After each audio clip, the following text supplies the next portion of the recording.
Hello everybody, this is Cook and Collect and Crafts, and this is our snowstorm that we're getting today. This morning,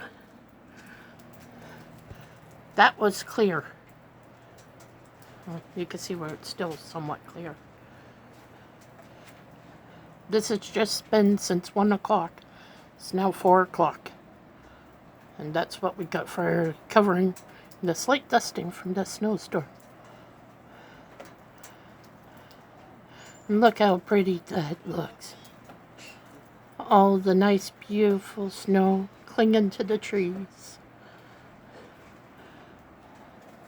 And to our picnic tables and benches, garden shed, garden boxes along our railing. And this is on our balcony. This is what we get to look out at every day.